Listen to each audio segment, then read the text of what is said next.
Hello, I'm TheNerdySteve and welcome to my channel. Today I will be reviewing Speak No Evil in one take. So, let's start. Speak No Evil is a remake of a Danish film of the same name from several years ago. I did not know this and did not watch it, and I don't think it would have made much of a difference in my review, but thought it was important to note. And this movie was fine. It's about a couple that gets invited to another's house and find themselves in socially awkward situations that escalate into a semi-slasher horror movie. It has its own unique style and great acting across the board, with James McAvoy excelling as a person that exists on the precipice of insanity at all times. But I have a lot more to say. What I think this movie excels at is its understanding of genre tones. I see a lot of people hating on our main family's parents, Ben, played by Scoot McNairy, and Louise, played by Mackenzie Davis. And I have trouble with this. They don't know they're in a horror movie. Have you ever gone over to someone's house and maybe lingered a little longer than you should have because you didn't want to offend or be impolite? Or maybe you thought it was worth being uncomfortable to expand your horizons or understandings. I've done it. And this discomfort and unease is so viscerally present in this movie. The social faux pas of the antagonist build it in a very fun and believable intensity. There really wasn't a point where I went, wow, Ben and Luis are stupid and making the wrong decisions.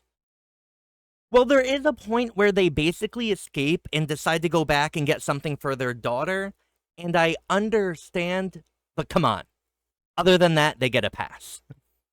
The third act of the film sort of plays out like the ending of Wes Craven's Scream. It's a bunch of people in a house trying to kill each other. It's intense and brutal. Our protagonists were smart and I was rooting for them. They were making great decisions and fought for their lives. They were much more competent than most horror movie characters. But if you want to see that type of horror, go watch Scream instead or any in the series.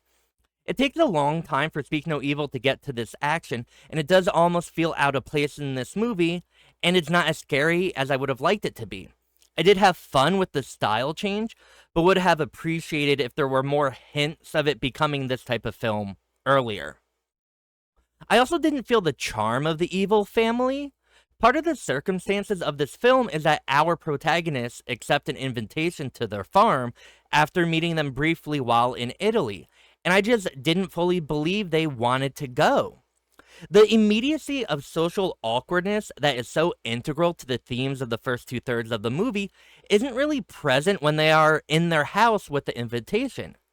We later find out why the husband wanted to go and why the wife acquiesced, but even in retrospect, I'm still not convinced. There's a conversation about halfway through the movie that is a huge exposition dump and explains so much of the tension between the husband and wife, and that needed to come out so much earlier and in tinier bursts. And once on the farm, I didn't get why the bad family was playing with their food so much. What were they getting out of it? They specifically verbalized this quirk in dialogue, but being aware of it doesn't make it make sense. And this playing with their food makes the movie much longer than it needed to be. It's too drawn out. Some of the scenes could have been cut and we could have gotten to the third act much sooner, and it would have felt much less out of place and made the experience tighter and more enjoyable.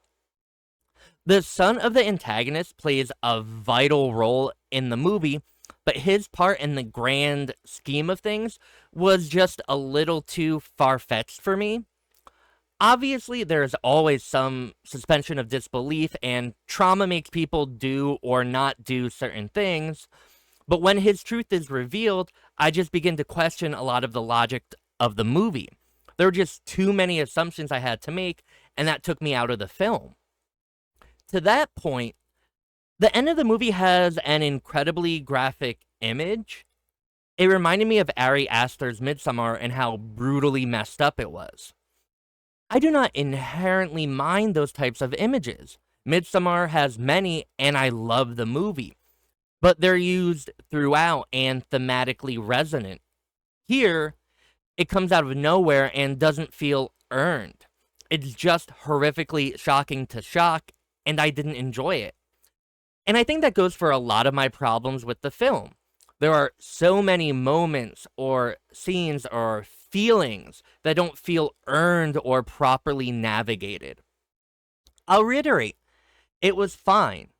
It's not a movie I'd revisit or really recommend unless you want to see any of the specific actors involved or you like the horrors of social awkwardness. There are ideas in this movie that I found fascinating and intriguing, but there are some missteps that hold this back from being really great.